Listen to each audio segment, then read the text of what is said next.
taper Ouais, avec tout est compris dans le prix. Ouais. Voilà, le fil des jours qu'on dit que la vie courante. Allez, on retourne ça. Et voilà. Tac. Et le voilà. Voilà, aujourd'hui, Métazone est à la FIAC et on rencontre avec grand plaisir, avec Raoul Stangla, on rencontre Robert Combaz.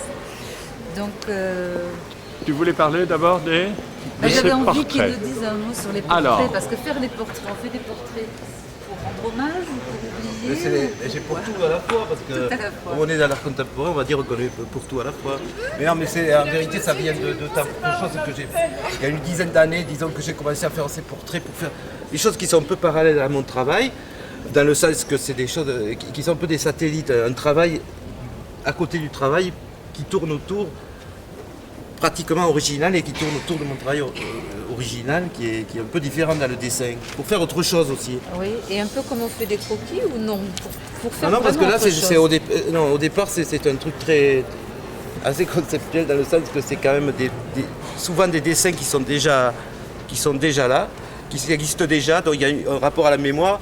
C'est souvent des dessins qui sont des dessins d'élèves ou d'artistes qui ont travaillé. C'est souvent des dessins du début du siècle, des années 20. Enfin, On a des peintres, des musiciens. c'est souvent donc des plâtres, des choses d'études souvent. Donc c'est le classicisme le plus rigide, on peut dire même. Et même si des fois on arrive à des dessins, des fois on tombe sur des dessins sublimes, et donc qui sont faits au fusain. Donc c'est la technique la plus classique du dessin. Alors, et moi je les trouve c'est de plus en plus difficile, je les achète, ces dessins au plus, tout comme ça, ici mis. Et puis, et après, disons que je retravaille dessus, donc le truc c'est ça, de retravailler dessus, donc c'est un rapport à la mémoire, évidemment, mais aussi à ce classicisme, et moi en travaillant dessus, c'est tout le contraire, c'est un travail plus brut, primitif, et donc c'est un peu un rapport à ça. Et donc je trouve qu'on est assez dans l'air du temps, puisque finalement je les ai appelés donc des tatouages académiques, j'appelle ça. Et j'ai fait par exemple des Voltaire avec des os dans le nez. Là il y en a un qui est un peu maquillé, mais aussi on dirait presque maori, vous voyez. Alors donc et on est un peu dans l'air du temps, parce que je pense à cette culture que font maintenant les gens depuis une dizaine d'années aussi, là, les gens les tribus, les gens qui se font beaucoup de tatouages, c'est la mode, les scarifications et compagnie. Et donc je pense que c'est un peu son équivalent pictural, dans le sens que c'est ça, j'appelle ça des tatouages académiques. D'accord. On vous Et savez... alors c'est un hommage aussi à des gens, parce qu'il y a beaucoup de gens connus, et donc et aussi il y a des plâtres, donc ça me permet moi de faire mon histoire et de me cultiver en faisant de l'art chaque fois, mais à ma manière, pas la manière consensuelle de se cultiver.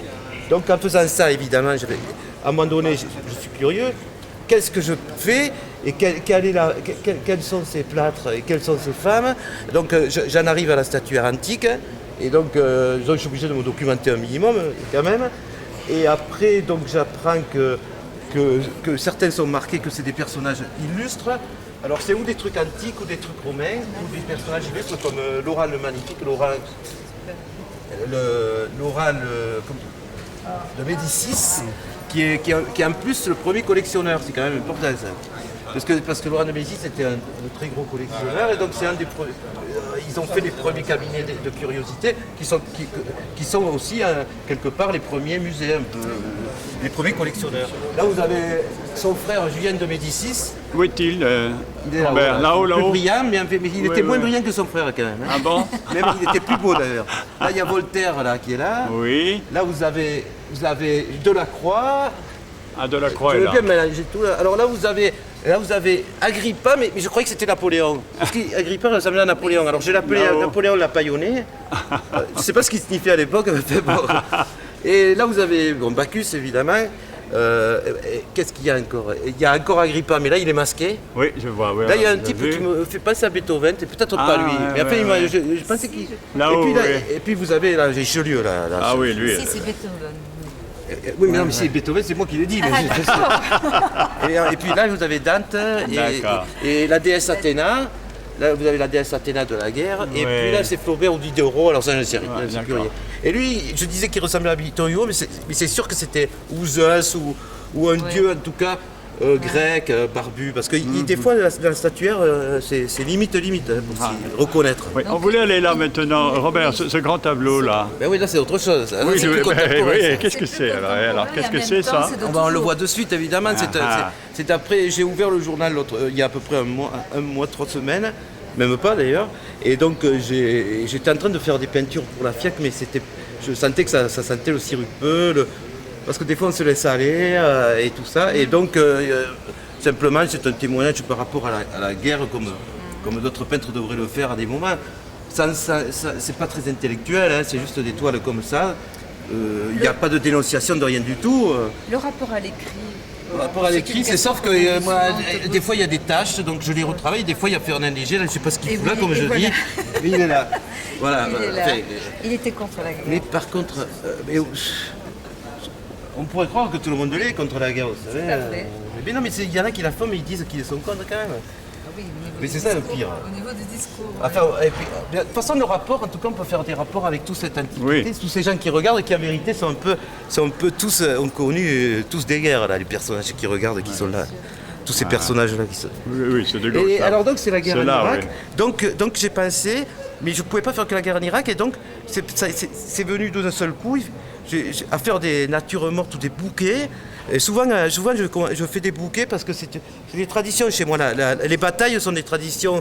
Dans mon travail, j'ai toujours fait des batailles, mais suivant les époques, c'est pas souvent des trucs historiques ou plutôt anciens. Ça ne m'a pas empêché, par exemple, de faire le camion qui est du Liban, là, le camion de suicide que j'avais fait j'avais fait un tableau ou l'attentat de Tati, mais je ne faisais pas. C'est des tableaux qui n'était pas vraiment comique, qui n'était pas du tout comique, mais en même temps, donc c'était difficile pour moi de faire quelque chose qui n'était pas comique, mais pas horrible non plus. Parce que dans la peinture, j'ai un travail qui, chez moi, la guerre n'est pas vraiment laide, quoi. Elle est laide, mais enfin, elle n'est pas trop. On arrive à faire passer des choses que la photo peut pas faire passer parce que c'est trop dur, par exemple. Et moi, j'adore l'expressionnisme, mais dans mon travail, évidemment, comme je suis du Sud, je ne suis pas allemand, évidemment, ça passe plus autrement, quoi. Bien sûr. Il y a plus d'humour, quoi. Il y a- Robert, et là, il y a une sculpture, là, celle-là. Ça, c'est par rapport à c'est des sculptures que j'ai fait par rapport à un renouveau de la sculpture dans mon travail, puisque j'étais obligé de m'arrêter. Parce que il y a à peu près 10 ans, j'avais une société, mais pendant 8 ans, j'ai été en procès avec mon associé, donc vous savez, c'est ces choses-là. Oui, bien Qui sûr. n'était pas un artiste, bon, enfin, je n'en dirai pas plus. Non. Mais là, je recommence. D'accord. Et donc, je fais quand même des grandes statues. Et là, j'ai voulu faire des choses qui me tenaient à cœur parce que j'ai fait des tableaux où la signature, je me moquais un peu de la mégalo, parce qu'au début, je faisais des tableaux, la signature faisait partie tout le temps, elle était en volume, elle faisait partie du tableau. Je faisais des grands tableaux, comme maintenant aussi encore. Et ces signatures, bon, on pourrait faire presque un travail sur toutes les signatures que j'ai fait pendant des années et des années. Puis un jour, quand même, je ne voulais pas que ce soit rébarbatif, j'ai un peu arrêté tout le temps. Mais là, je me suis rappelé pour les sculptures, c'est une signature qui est en vérité un autoportrait aussi. Oui. Tout à fait. Donc ça fait que Et en c'est marche. surtout le fait de l'autoportrait Ouais. et aussi elle a des jambes et tout ça, il ne faut pas l'oublier. Ouais, et là, cheval. Mais là, c'est aussi Oui. l'équivalent des Il a des beau peintures. sourire. Parce que ça, c'est des signatures. Je fais d'autres sculptures, mais là, c'est des sculptures qui sont un peu l'équivalent de mes peintures dans mon travail plus classique, je dirais. Et donc c'est un peu comme si j'étais en retard et que je devais rattraper le temps perdu. Donc là, j'ai fait vraiment. C'est un travail nouveau pour moi. Parce que techniquement, c'est pas un agrandissement, c'est vraiment c'est un moulage. C'est des moulages de les sculptures, je viens de les finir à l'instant. Et vraiment, elles ont été faites de cette grandeur-là. Hein. Ce retard, ça veut dire un retard par Non, rapport à un désir. si, parce que j'ai fait des. Non, parce que les sculptures, c'est plus long à faire. Il faut plus, Oui. il faut des moyens. D'accord. Il faut d'autres moyens que la peinture. Ouais, oui, C'est donc il faut être aidé, tout ça, parce que c'est pour ça que des fois, je suis étonné de voir des jeunes artistes comme ça qui font des trucs de 10 mètres de haut, ou de 3 mètres de haut, parce que je peux vous dire que même en étant aidé, quand même, ça vaut beaucoup Ouais, d'argent ouais. à fabriquer. Hein. Oui. Et alors alors ça, on peut dire que les sculptures, elles sont un peu fun, on va dire. Hein. Elles sont un peu fun par rapport aux batailles. Et les batailles, donc, esthétiquement, il y a un rapport évident de ma peinture avec entre un bouquet de fleurs et même des coups et tout ça, des coups de feu dans mon travail. Et aussi, c'est pour faire vraiment, on apprécie presque les natures mortes parce qu'il y a les batailles et vice versa, presque. Ouais. Si j'avais fait que des natures mortes, ça aurait été une exposition un peu. Bon, un peu sucré, trop sucré quoi. Donc c'est important. Et puis j'ai une tradition autant des batailles dans mon travail. Alors ça peut, je peux m'arrêter à n'importe quel moment. Autant que j'ai une tradition aussi dans mon travail, parce que moi au lieu de faire des choses comme ça, je vais faire 2 ou 3 tableaux, un tableau, et puis après, pendant 6 mois après, ou 1 an après, ou 3 ans après, je vais reprendre ces choses-là. D'accord. Alors souvent, au début de l'hiver, je fais des fleurs. Ah, les voilà. Les voilà, les voilà. Alors là, par exemple, il n'y avait pas de canard, il a fallu venir sans canard. Mais j'ai fait un canard au dernier moment parce que vous savez, c'est un canard qui est assez connu. C'est une cruche. Alors, ma mère l'avait trouvé au plus, je sais pas quoi. Mais en tout cas, c'est ma mère qui m'en a fait cadeau. C'est le vrai parce qu'il y a les faux et les vrais. Alors, celui-là, c'est un vrai quand même. Bon, donc, c'est important de le savoir. Mais bon.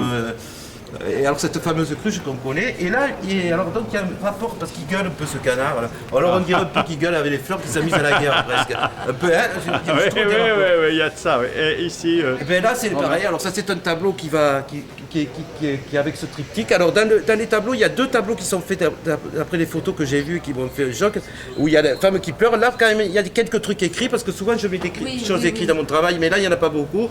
Mais quand même, il y a quand même des signes, c'est des choses. Vous êtes le moins muet des peintres. Je ne sais pas si parce je que suis. vous écrivez Ben, je crois que c'est le champion numéro 1. Hein. Oui, parce que lui, alors, je dirais que je suis le moins muet de ceux qui font un peu plus de peinture que Ben, on va dire. D'accord.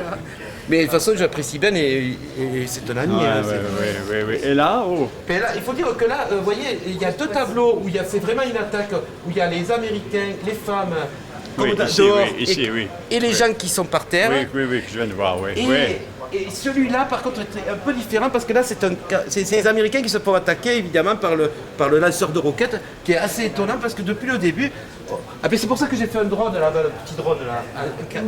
Parce que vous savez, le petit drone là-bas. Ah oui, là-haut, oui. Parce que moi, je suis toujours étonné. Le voilà là-haut. Au début de la guerre, ils nous ont montré des drones et ils nous ont dit... Avec les drones, alors ils regardent comme ça l'ennemi, il y en a un avec un ordinateur, il est derrière le mur. Alors l'autre il tire, même lui il ne le voit pas, il en pègue. Mais en vérité non. Et c'est eux qui en vérité avec leur gros machin les massacrent.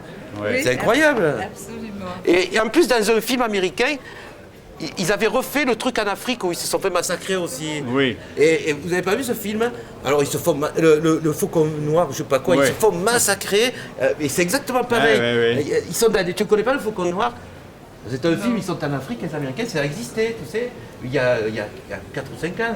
Et là, les Noirs, ils sont avec que des trucs comme ça. Et il est massacré, les Américains. On va rester sur le mot de chez nous, il les empègue. Oui. Oui, mais ils appellent. Oui. Voilà.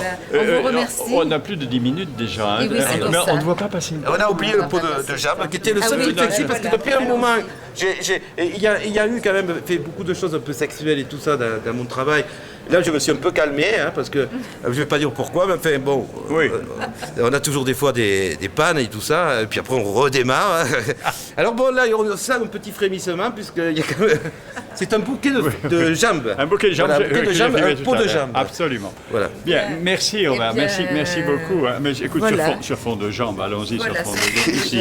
C'était le fil des jours. Oui, et puis là, et puis autrement, il y a encore les académiques, encore Voltaire qui est là, on dirait un chef indien d'ailleurs. Là. Il est là-haut. Vous voyez le Dante là-haut, c'est un collage avec la tête de Dante, on dirait un chef indien, et le reste c'était je l'ai fait en prenant le dessin d'un bas-relief, vous savez, parce qu'il y a les dessins aussi des chapiteaux.